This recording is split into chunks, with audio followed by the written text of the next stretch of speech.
ia via le tua le nei vai nga fo yo le aso o folo fatu le nei por kalame ma fa felo ya tu Samoa i lau fa fonga anga fe fo i le tafole lo langi o lo e ma uo ma yai le fo i por kalame yo folo fatu fa felo ya tu ma fa ma wi atu le tua ma lo so i fo maua ma lo fo i le langi ma fa ftai le tua le nei ya vanoa fa fo i le nei fo i por kalame o na siasi tuai ma o te malawa ia ngale le yatu le tua mo le atu le nga fa ftai ia ila tu malava o lo ma wale ava noa e fa fonga mai ai ia ma sila mai i le o ina fo i o le afionga pa ia le tua ia ele ngate i leo i la tau o lo mwhai o na i meli mai ia ma moli mai le nga fa ftai ia ona ua mwhai fo i le nei por kalame ia ona fisoso ni atu i lo lato soi fua tau mwhai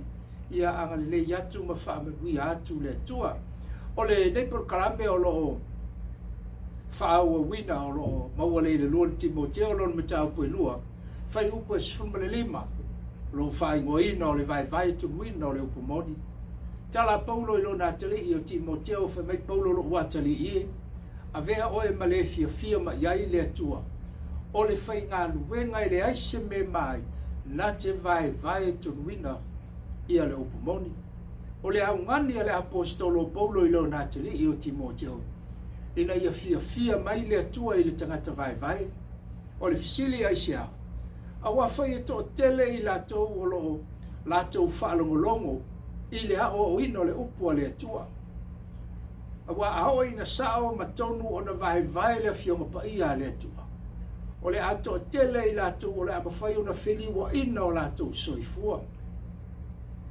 mai le o langa tua i le o langa fau i le li ai le ngate i leo le a whai ai a latou whai ngā whilwhilinga whai ai a latou whai unga sa umi ai ma ta pena ina o latou soifua mo le ola e whaavavau o le tala noa le nā Paulo i lo nā tali i o Timoteo wha mai ia avea oe ma le fia ma iai le atua o le whaafia ina lao le whila ngalo o le atua e le o le poto o le tangata po o le awa onga le tangata po se isi lava awala a o le awa wina o le upu o le atua i le mea tonu e whila ngalo iai le atua na ia saundi ai tangata uma po le langi e whaavavau o le porkalame la le yaso fai ngoina o le vala wina o nu ese le porkalame o mavai atu o le vala wina o le nu o le atua po le vala wina o Israelu i le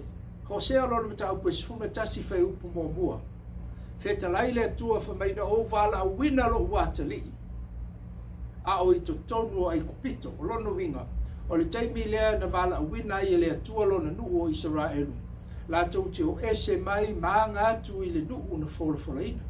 O le vala a wina le nao le nuu o le atua. Se yo ina ua angai mai maanga atu le maunga o Sinai tu wina ia i le atua la na tu la fono. Fetalai le o le atua o la o fia ngainga le nei ma Israelu lo nuu e whaavavau o le fia ngainga le atua malona nuu o Israelu e whaavavau e ala i la na tu la fono. A o le vala a wina lao nuu ese o le aunga le nao le por kalame le nei aso a le vala a wina o nu ese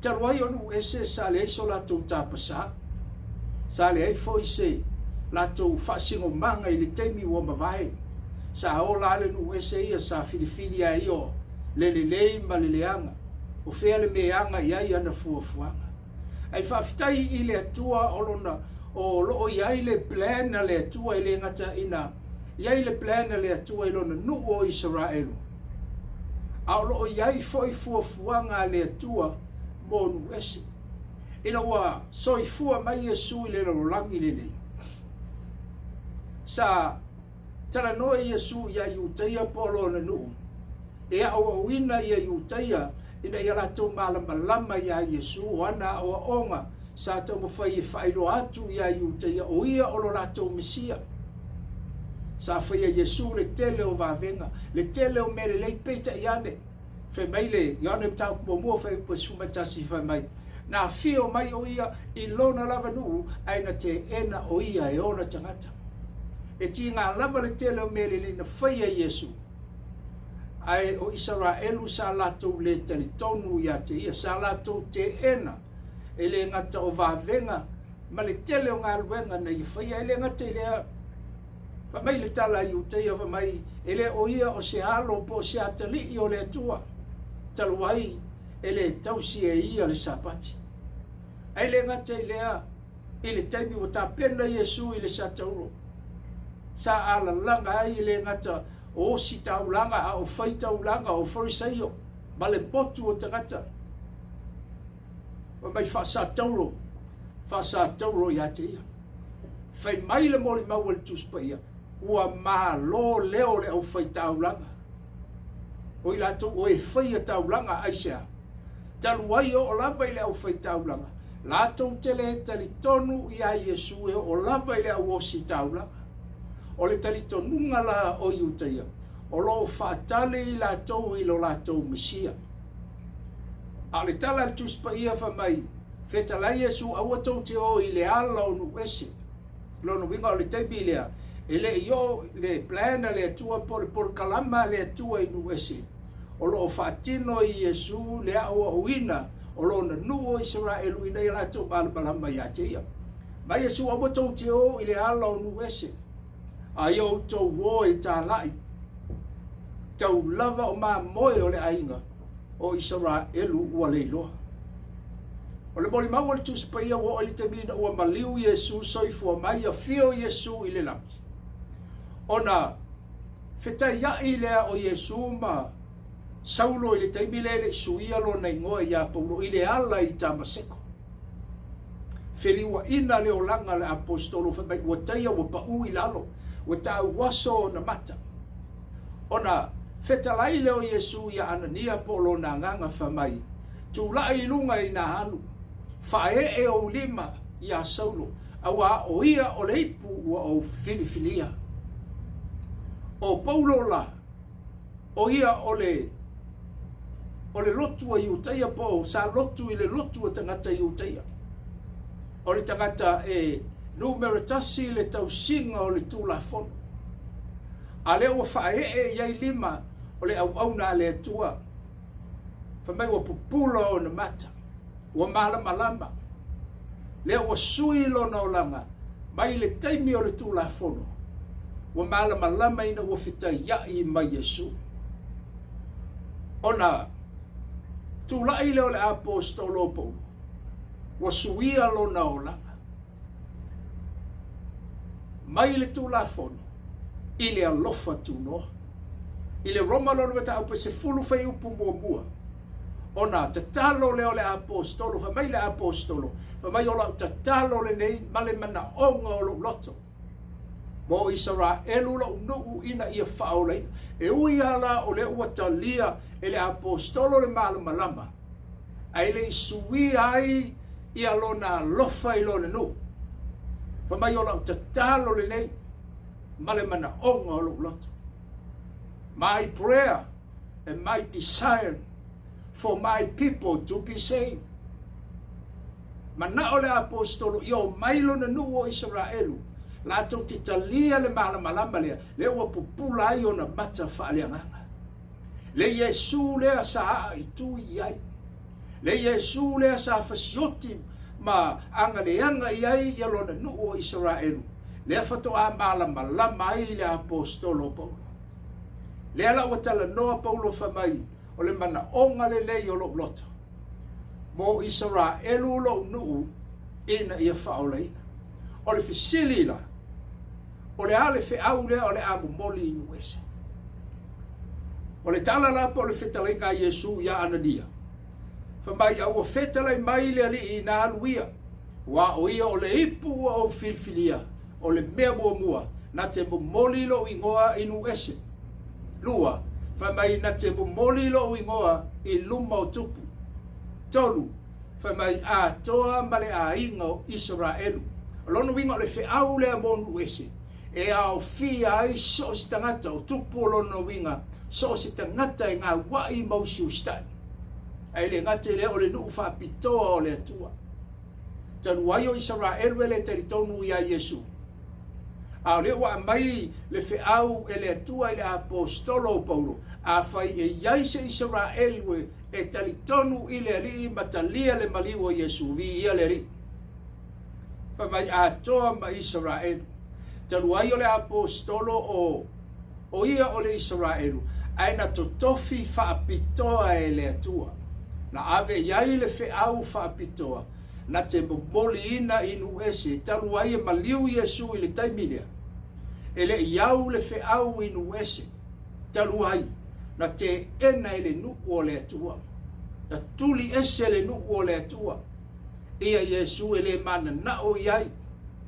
Ele ngata ina le mana na o fai o ia mo lo lato Mesia. Ai o lava i lo lato tupu.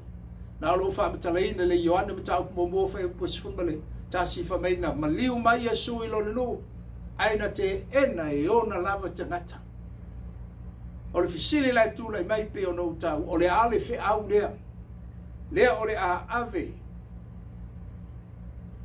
I tangata nu ese. La o feita wina le o por konito lo matau posfumale lima.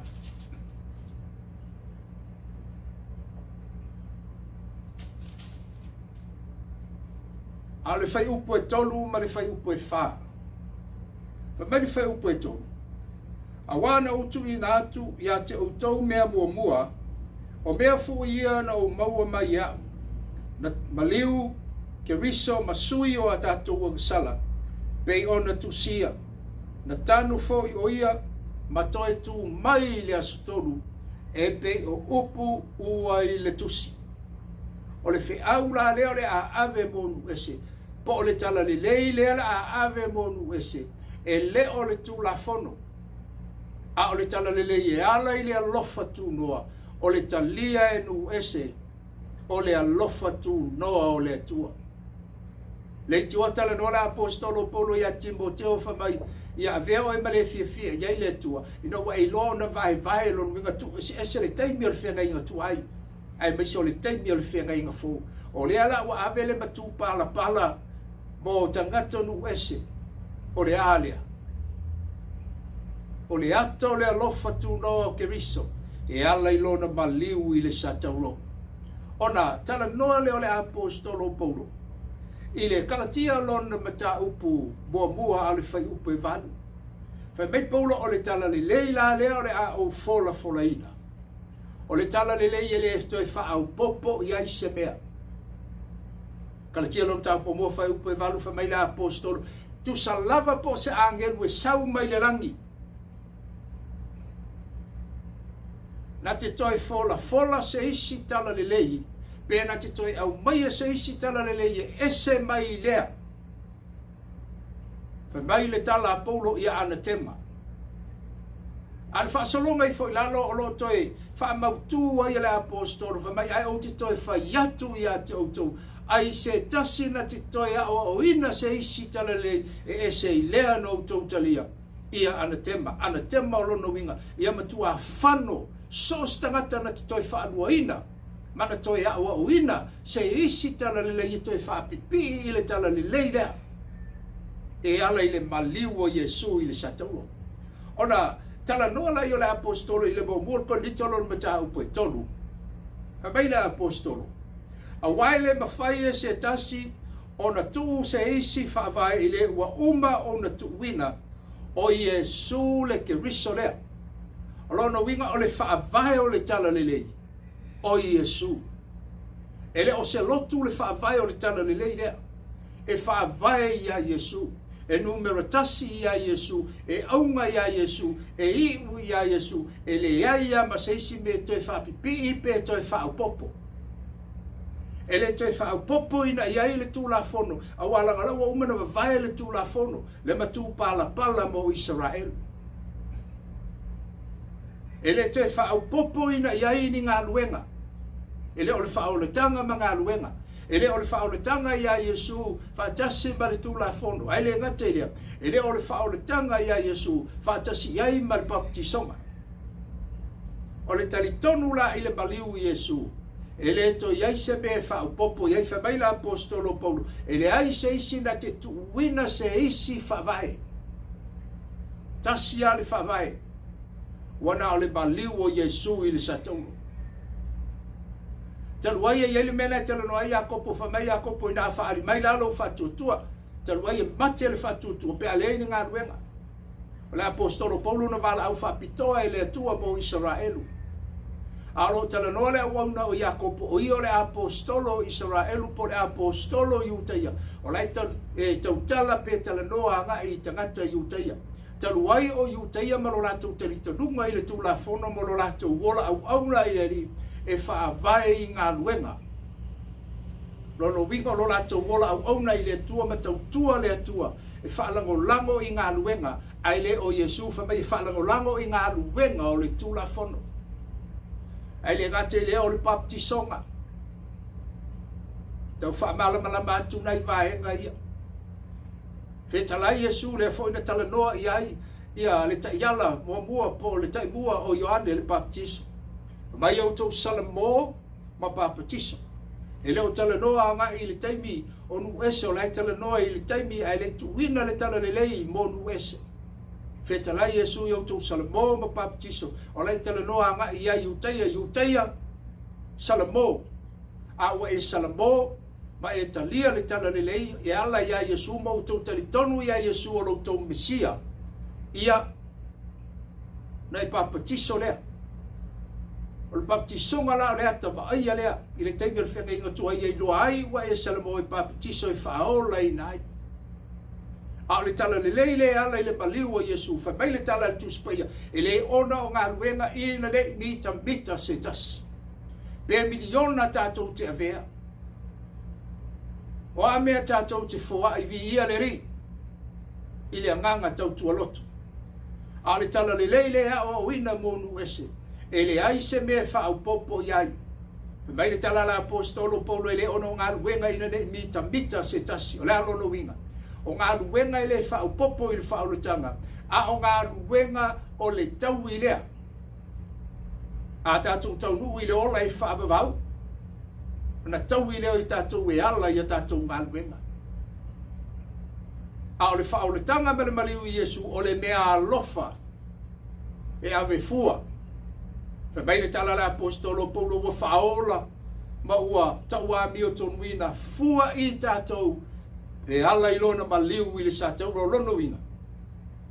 O le teimi tātou te teritonu ai i le ngā luenga tō i ola ma le ngā luenga whaaola Yesu e ala i lona maliu. Ua tau a meo tonu wina i tātou lono winga i le ai ama se isi mea e toi whaapipi i ai pe toi whaapopo i ai pe tau whaili tangata i lana awa onga e toi tu wina i ai e whaatoa ai le whaolutanga. O te tonu tātou te leo te tau mawhai e whaalelei le whaolutanga o umana saunia Yesu o le tāuranga e afe mō tangata umawhai mai le apostolo Paulo wa lava matutoi lona maliu i le satolo e whaola i nai i tātou. His grace is sufficient to save us or save all of us lunga wa lava matutoi le maliu o Yesu o le taimi e te taritonu mo o taritonu wai i le maliu o Yesu o ta wabi o tonu wina i tātou. Le te wata le no le Ioane mtau pe tonu whai upa sifuma le onu. Mai u whapia lava na alofa mai le atua mai le langi i le loro langi. O ai le i le loro langi. A le te soifua ma uolai. A wina mai a Yesu ina ia le whano se tas. O le temi tātou ti talia ai le maliu o Yesu. Lona toto pa ia na tawhia mai le sātou. Ua lava le ta ua mio tonu ina ai i tātou. Mai Paulo e leo no ni ngā luenga. Tātou te leo te tau o sa ili il baptisonga e wha atotoa ai lo tātou o langa wha ora ina.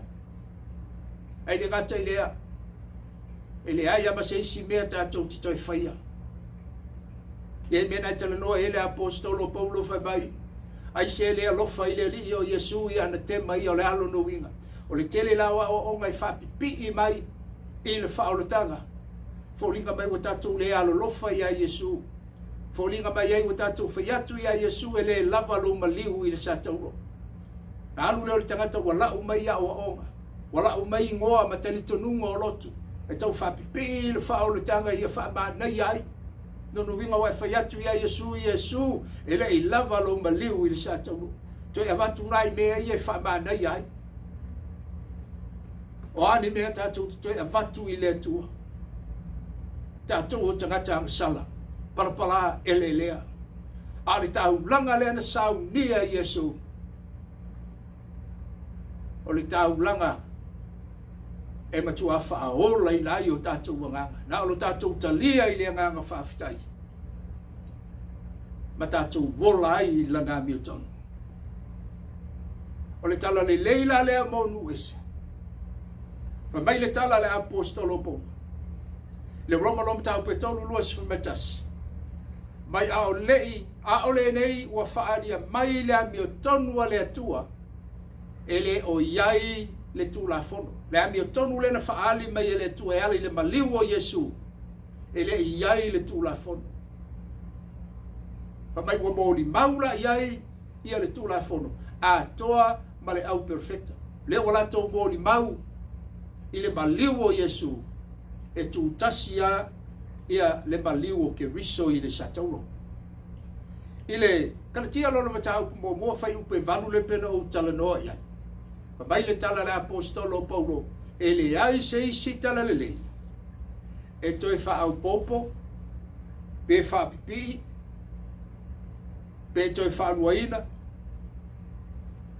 ia le tala le leile e ala le baliu o Yesu I le sato le karatia lo ma tau pe tolu fa upo e luas fuma le tolu lusu ma fa ma le luas fuma le lima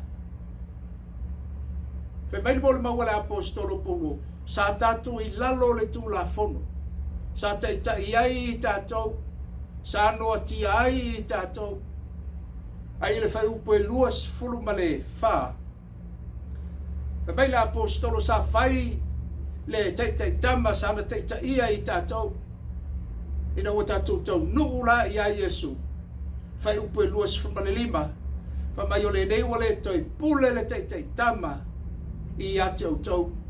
Lono winga sa no tia I tatou le tu la fono. Talu ai pe ono tale noa sa o le tu la fono sa te ia le nu o le tu. Talu ai o nu ese le aiso la tu. E le aiso la tu te iala. Na o la isa ia nu ese ia. E o la fa sama noa. A nu ese sa pule ala tau le me fai. E talu ai wa ola la ia nu ese. Wala tau wola I le tu la fono lea. A le tu la fono na mai fa pitoa mo le nu o le tua. E le a mai a mo nu ese.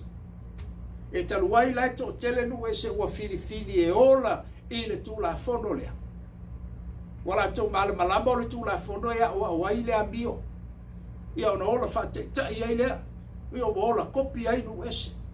A ola o iaia le matu pala o tangata nu ese iei le temi lea lapi o na talanoa le apostolo Paulo na vala wina matofia o whapitoa e le atua bo nu ese whamaina o le tala le apostolo Paulo o na o le fili lea matangata whaftai le apostolo Paulo ele manatu whapito ele manatu na alo na nu o Israelu I le Roma lalo tau pe tolu fai upe lusu ma whamal lusu fumal lima whamai le apostolo Paulo ai ina ua o mai ia le fatuatua lo ringa o mai keriso o mai lana Milton tala no le apostolo le nei ua le toi pule le tai tama o le tai tama o le tu la fono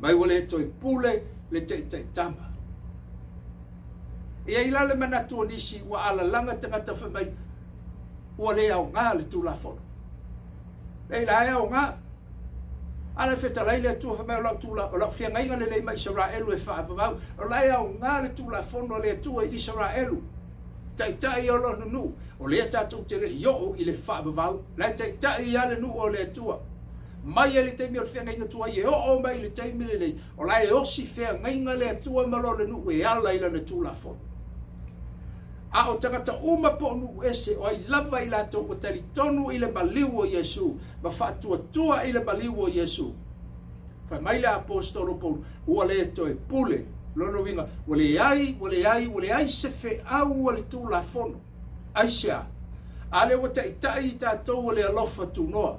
Fa mai le apostolo Paulo, tātou tele o I lalo le tūlafono, a o le alofa tūnoa. O lolo winga, o tātou sāma vali o le tūlafono o le anganga, le alo na winga. Mai le tala la apostolo Paulo le katia tau pe tolu luas fulma le tolu, lusu matwha. Fa mai sa fai I tātou, pe sa fai le tama, na te ina I tātou. Lo winga te tama po tūlafono sa te ina I tātou. Tātou tio mai lai le li matalia le li, o tātou pala malamba le le mea lanu fai mai el tūlafono. Le ale tala le tūlafono. Aua. Le ala o tātou o mai le li I talia Yesu. O tātou wola I lana mi o tonu. O tātou malamba le lei, I le mea lanu fai mai ele aua. Le ala o tātou tau nuu mai I le li, talia Yesu, tātou osi fia ngainga mai Yesu, o tātou malamba le lei, I le mea na fai mai ele aua. Le ala o tātou wola I le ami o tonu a le ri, o te ita ila I tātou I le ami o tonu o Keriso. Vaino la apostolo Paulo, tātou te le o to I lalo le tūlafono, a o le alofa tu noa. Lono winga o tātou wola I le alofa tu noa o Keriso. I le lua konita lon me tau pe tolu lau fai tawina, nai fai upe I. Fai upe sfuma tolu fa mai, ai le pei o Mose na tuu e ia le ufiufi o na fonga. Ina ia le mawhai o na pula toa ia o le whanaunga Israelu, I le ungo le mea ua wha umatia. Le teimi le na mai ia le atua, ia le tūlafono me tu ina atu I le wau no Mose. Na o sau Mose I lalo me ule mawhai le whanaunga Israelu o na pupula iai. Me lato wa ai ia Mose. O na ua pupula o na fonga wha mai. O le pupula lava lea po o le sau ninga lea po o le mea le wha umatia. Do winga I tau mai iai le teimi mai la apostolo o polu wa tau wau ina I titi o lono winga wa tau wau ina vai. Ai le whai upu e sfurmat wha. Ai peita ai sa wha tau so ina o la tau manatu o mai nei o na po. O lo tu mau pe a lava, ufi pe a whaitawina le whenga inga tuai. Mai u whatau so ina o la tau mata. Taimi o le whenga inga tuai e o mai le taimi nei wha mai o lo tu mau le ufi. So se taimi e whaitau ai le tu la fono. O lo iai le ufi. Ai le whai upa se fulma le wha mai. Whenga inga tuai. E le e wha ai loa ua wha umatia lea talu Keriso. Ai pe tai pe ali liu I le li o na ave seina ai leo lo fiufi. Fe mai le tala la apostolo au ina fai tau le whenga inga tuai e ta puni lo fiufi so se mea e ta puni. E le ai maseisi e malama ai. E so se mea o le o langa le lei po le ane manai o le mea tau sabi po le mea tau mawhalai tutonu. Ai a mai ia o lai e le ta puni. Po se ulo po le ala se me au mai. Tātou te lei lo po le ale manai o le mea lai titonu. Hapena umane taimi o le whenga inga tuai. A whai tau Mose wha mai e tāpuni o le alo no winga. Tātou te lei malama I se mea tasi. Pa ua le mea tātou te loa wha le ata wha le mawhauwhau. O na o le aua lava. Tātou te lei malama I le atua whai wawenga. Le atua wha malolo. Le atua na te wha manuia o tātou wahinga. Tātou te le malama I se me tasi. Pau ale mea tātou te lo le aua. Whamailo le tala le tuspaia. Ai a tātou whaita wina Keriso ua matala le ufiufi. Vi ia le li. Ai a oola ina talia I tātou Yesu e whai mali ma whaola I lo soi fua mala uola. Tātou tala noa ma whaamatala ina Yesu e tu tupu wawenga. O le a whanau le oli. Whanau le whialo whani. O le a iai le file mui te tonu o a inga o malama. Ai le ngate leo le atatu malama I le Yesu whai wawenga. Le Yesu o le sosia ma le tamau a inga. A o le sini o nā mea uma. Tātou malama I le langi ma le ola e whaavavau. Le ana feta lai e tu spaia I anu tau petonu whai upus fuma le ono. Wa lofa mai le atua I le larolangi. A wina mai Yesu ina ia le whano se tasi. Le Yesu le pe ata tu tala noa ina. le Yesu pe atatou faitauina o le amatala ai e le ngata o manuia o le tino le nei o le whaamalolonga i lo soifua malawola ai whaamaloloina o tatou tangata whaalianganga na te whaasinoina i tatou i le manuia ma le ola e whaavavau pe atatou faitauina Yesu le tua atale no le tuspaia ya ne long tau pe suma fa upe ono fetala Yesu wa unei le ala upumoni maleola ya seisi al watu le tama pe ale ui atu i ateia o le tala le leila monu ese po le feau monu ese o le talitonu matalia le maliu o Yesu i le satauro ele ai se tau e ave fua Roma loro me tau pe sefulu iva ma le sefulu mai a fai tatou tino i o tatou ngutu talitonu i o tatou loto le ali o Yesu e whaola i nai i tatou awa le ngutu e tau tino ai e o mai ai le ola ma le loto e tau ai e o mai ai le ami o tonu tau ami o tonu wina i tatou e ala i le maliu o Yesu i le satauro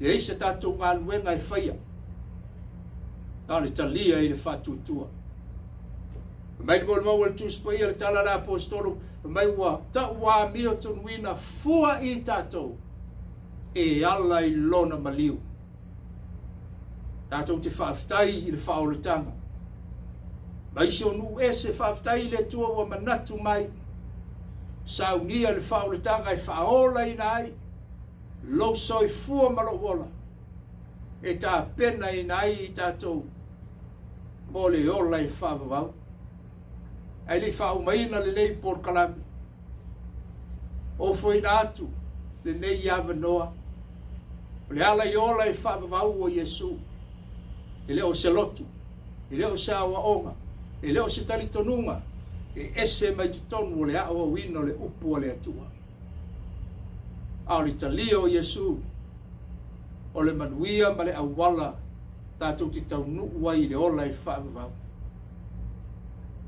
e tonu wai mana o i talia Yesu le nei asu whai ai sau filifilinga o i o le ala upumoni ma le ola whai ngofie na le punou wao wao i fomai ma whape atu whaafitai Yesu o iloa o au o le tangata angasala tatala ina atu lo loto i ate oe e te afio mai i ai afio tu mawai whaia se loto fau moa o talia oe whai maali ma whaaola i lo bolanga tai o wala whaafitai o tawami o tunuina au i lo toto malingi i le tātou whaafitai Yesu e tatala le langi ma le ola i whaavavau whaafitai ono o Yesu Amen.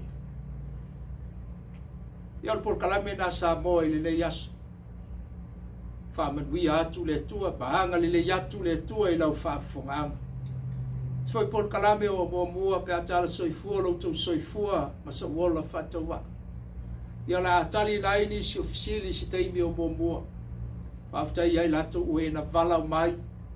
Ia o te tonu foi e fifia lava le nei por kalame so tau au. Ma so ne atu i lo si la fia o so wiloa tatou te whaasoa i nai le upo le tua le a foi se whamitalanga wala vale ia o se upu foi wale tau tabali ia se loa i lau whaafunga anga taru sia se malamo mumua tatou te toi fisila whaiai le nei por kalame o whai ngoina o le vai tu wina o le upu moni whamanuia le tua i lau whaafunga anga anga le yatu ona o Yesu. Amen. Amen.